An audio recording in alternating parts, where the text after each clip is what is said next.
ચાંગાણી જી તમારા નામ પેલે તમારું નામ મયુર નટુભાઈ ચાંગાણી, ગામ દરેડ। મારી આજ સવારે અહીંયા મગફળી ટેકામાં નાફેડમાં જામનગર હાપા યાર્ડ ખાતે આવેલી છે।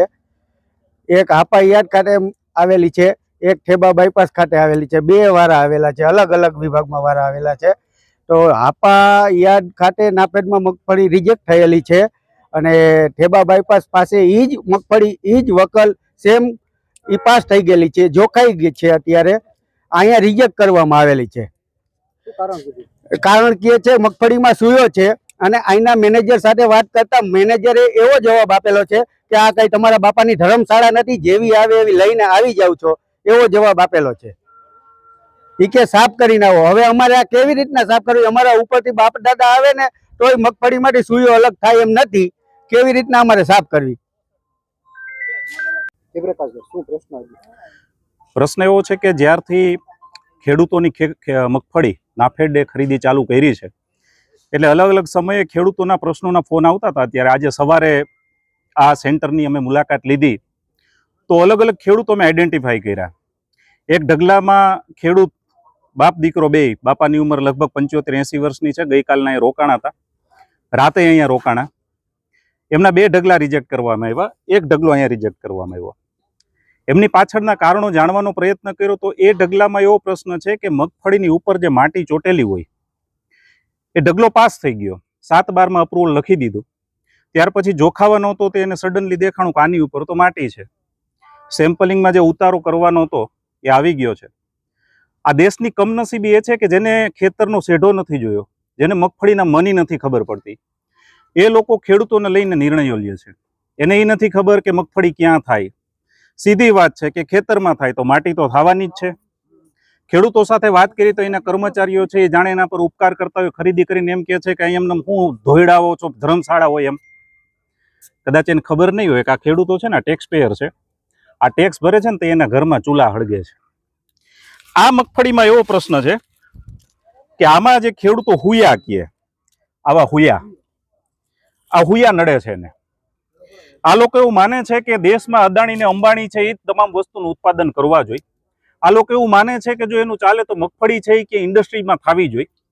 જો ખેતરમાં ઓલા ઢગલામાં જે માંડવીની ઉપર જે ધૂળ છે તો મેં એને પૂછ્યું ધૂળ છે તો એનું શું સોલ્યુશન કરવાનું? આ અલગ તો પડે એમ છે નહીં, પોપટાની ઉપર ચોટેલી છે તો શું અમે ધોઈને આવી?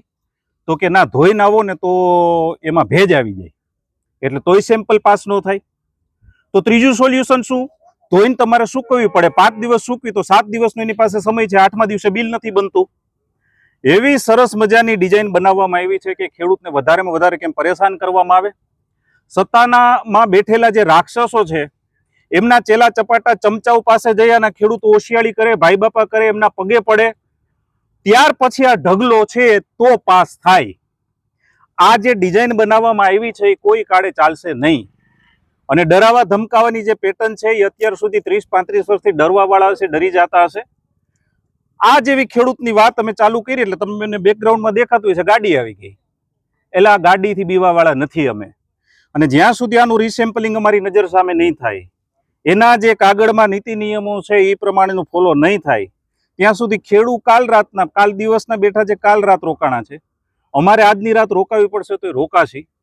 પણ એક વસ્તુ તો કન્ફર્મ છે કે હવે તમારી સામે જે છે એ ખરેખર ભણેલા ગણેલા શિક્ષિત માણસો છે અને અમે બધા એ છીએ કે અમારો જન્મ ખેતરમાં થયો છે, ખેતી કેમ થાય, ખેડૂતની શું અગવડતા હોય એ જગતનો તાજ છે, એ બધી જ અમને ખબર છે।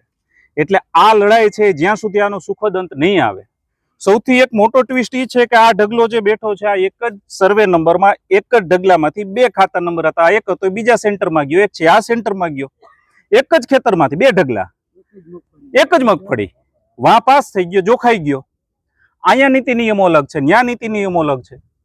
એટલે મૂળ વાત એ છે કે આ જે ખેડૂતોની વેદના છે, આ ખેડૂતો એવી વાત કરી કે જ્યારે પણ એ ઢગલો છે, અહીંયા શું એક દલાલ સિસ્ટમ ચાલે છે, એટલે આગળથી રોજ આની ડિઝાઇન છે કે 5-10% જે ઢગલા સારા હોય એને રિજેક્ટ કરી નાખવાના, પછી એમના મળતિયા જે અહીંયા યાર્ડમાં જે પાછળ હોય છે ને એજન્ટો, જે આ ભાગ બટાઈ વાળા, એ વેપારી અહીંયા આવે। એ વેપારી આવીને ખેડૂતને એક બાજુ લઈ જાય ને એમ કે તમારો 7/12 મને આપો, તમારી મગફળી જે છે એ 1100 રૂપિયામાં હું સંભાળી લઉં અને મારી મગફળી છે એ તમારા 7/12 હું પાસ કરાવી દઉં. એટલે આ ભાઈ પાસેથી 1100 રૂપિયામાં મગફળી, ભાઈ જે આના એજન્ટો છે ને, આ લોકોના એજન્ટો, એ 1100 રૂપિયામાં આ મગફળી લઈ લે. જાહેર હરાજીમાંથી 1200-1250 રૂપિયા વાળી મગફળી ઉપાડી અને અહીંયા નાખી દે. પછી અહીંયા જે આ સિસ્ટમમાં જેટલા પણ માણસો, જેટલા પણ અધિકારીઓ, મને ખબર નથી કોણ કોણ નીચેથી ઉપર સુધી ક્યાં કેવી રીતે ભાગ બટાય છે, પણ એટલું તો ખરું કે જે ચાલે છે જગ જાહેર ચાલે છે. ભાઈ કોને કીધું તું આ મગફળી વાળું? ભાઈ આવો છે આગળ. 1100 રૂપિયાની સ્કીમ તમને કોને આપી હતી? આ મગફળી 1100 રૂપિયામાં લઈ લે. આ ભાઈના 7/12 લઈ લે અને પછી એનું જે સેટિંગ છે માંથી હરાજીમાંથી થોડીક ઠીકઠાક, અને મને તો એમ લાગે છે કે 7/12 લઈ જાય ને વેપારીનું નામ આવી જાય ને એટલે પછી આ ઢગલો પાસ થઈ જાય, કારણ કે આ ઢગલો પાસ થયેલો જ છે. આ તો જે 100-200 રૂપિયાનો વચમાં કડદો કરવાની જે સિસ્ટમ છે, જે ગોઠવણ છે, આ રીતે આ જે વ્યવસ્થા હાલે છે આને સિસ્ટમેટિક રીતે, હજી તો આ સિઝન ચાલુ થઈ છે, કાલ સવારે હજી તો 150, 200, 300 જણા રોજ આવા 4-5 બકરા મળી જાય તો એ કેના બાપની દિવાળી? આ જે વ્યવસ્થા આખી ડિઝાઇન બનાવવામાં આવી છે એની સામે અમારો વિરોધ છે અને વિરોધ રહેવાનો છે. અને બીજા નંબરમાં તમને જો એમ લાગતું હોય કે તમે પોલીસની ગાડીઓ અહીંયા બોલાવી લઈને જો બી જશે તો એ કોઈક બીજા આવી છે, એ આ નથી. આ જ્યાં સુધી સુખદ રીતે નહીં થાય ને ત્યાં સુધી અહીંયા જ આ લડાઈ હજી ક્યાં સુધી જશે ને એનું નક્કી નથી.